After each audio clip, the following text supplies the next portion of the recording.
Perang sudah berakhir. Violet bangun dari komanya dan selalu penasaran gimana kabar mayornya, yaitu rekan dari perang yang sudah berakhir. Dan orang ini selalu menghindari pertanyaannya ketika Violet menanyakan mayornya di mana. Violet hidup dengan persepsi mayornya masih ada di dunia ini, tapi orang-orang terlihat kayak menyembunyikan sesuatu dari dia. Dia ngerasa khawatir karena mayornya enggak di sekitarnya, karena dia dulunya cuma alat perang yang digunakan oleh mayornya. Seenggaknya itulah ide pikiran dia sejak kecil karena dia tumbuh besar dengan pemikiran seperti itu. Dia merasa wajib harus melakukan perintah mayornya setiap saat. Sejak kecil dia setiap hari di kemiliteran, cuma fokus menyelesaikan misi dan dia yang terbaik dalam misinya.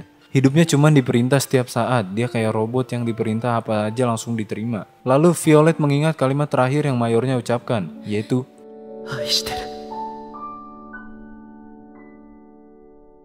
dan sekarang Violet cuma ingin mengetahui satu hal dalam hidupnya, yaitu arti kata-kata yang mayornya bilang. Dia selalu dihina karena nggak bisa ngerti perasaan orang-orang. Dia nggak pernah ngerasain yang namanya perasaan. Bukannya dia nggak punya perasaan, dia cuma nggak bisa ngejelasin perasaannya sendiri. Nggak tahu kalau dia tuh ngerasa apa, dia nggak tahu kesepian tuh apa, harus bohong tuh gimana, cinta tuh rasanya gimana. Lu ibu tahu nggak rasanya cinta gimana? Lalu Violet ikut pekerjaan menulis surat. Jadi pekerjaan penulis surat ini itu untuk menuliskan perasaan orang ke dalam surat, kayak misalnya surat cinta, surat untuk keluarga, dan lain-lain. Jadi Violet pekerjaannya itu mentranslate lah ibaratnya ucapan orang ke surat. Surat kan nulisnya butuh perasaan ya, tapi si Violet kan orangnya logika banget dan belak-belakan. Jadi dia nulis surat cinta kayak nulis pengumuman resmi dari sekolah anjing. Disitulah cerita dimulai. 指定されれば打てるとなら1分200文字で Gak mungkin dia bisa 200 kata per menit anjing.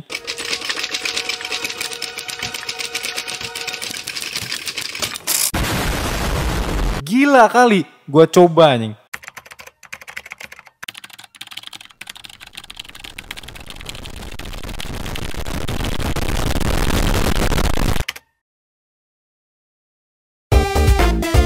Kesedihan orang selalu terjadi di sekitar dia. Banyak cerita-cerita sedih yang dia dengar dari perjalanannya menjadi penulis surat. Animenya jago banget buat bikin kita berempati sama karakter baru anjir. Dalam satu episode animenya tahu aja gitu cara bikin kita ngerasain karakternya meskipun itu karakter baru. Dengan story yang bagus kayak gitu ditambah lagi dengan soundtrack yang bener-bener ngeset mood animenya anjing.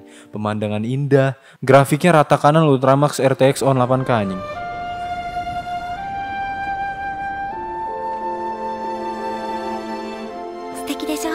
Gua kira Makoto Shinkai, ternyata Kyoto Animation. Dan desain karakternya tuh, favorit gua anjir desain karakter gini. Semoga kedepannya banyak desain karakter yang kayak gini. Ini adalah salah satu anime yang dimana lu bakal tahu lu akan sedih setelah nonton anime. Animenya serius jadi lu harus di mood yang sesuai buat nonton anime. 5 episode awal animenya masih berasa build up karakter si Violet. Jadi masih membangun karakter Violet. Agak slow animenya di awal, tapi itu buat nunjukin gimana sih dia orangnya dan gimana cara dia berinteraksi.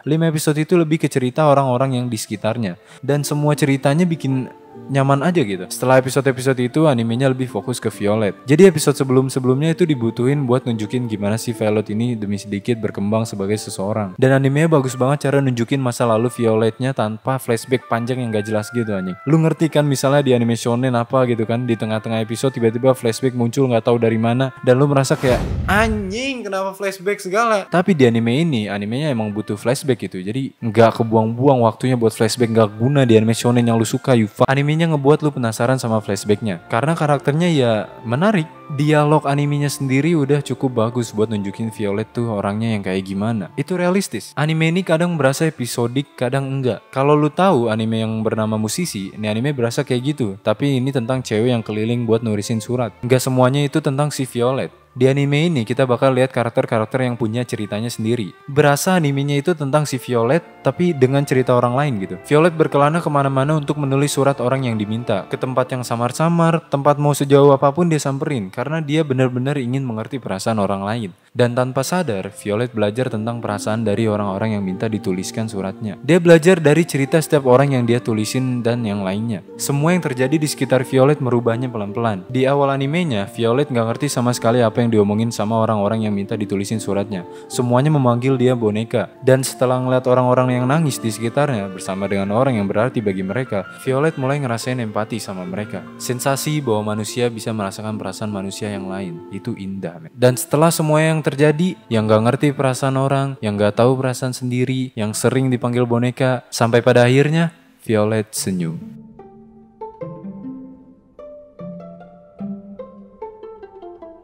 Yang gue rasain pas nonton nih anime, ada sesuatu yang bikin nyaman nonton nih anime. Tapi gue nggak tahu apaan. Lu kayak berasa damai aja gitu pas nonton nih anime. Animenya kayak memberi rasa optimis ke penontonnya. Dan nih anime punya lanjutan, yaitu movie. Animenya udah bagus tapi movie-nya di atas animenya nih. Movie-nya malah makin bagus, storytellingnya makin bagus, produksinya tuh tingkat atas men. Grafiknya gila anjing, lihat nih men.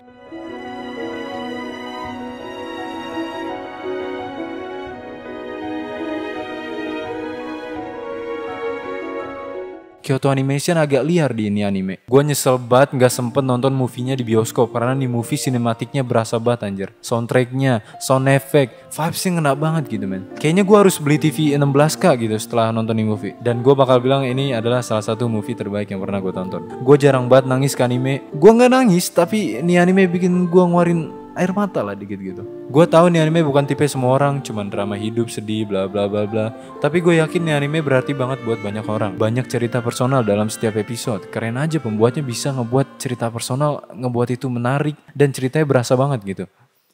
Gue nemu quotes buat ngakhirin nih video. Seiring berjalannya waktu, tidak ada yang tetap sama.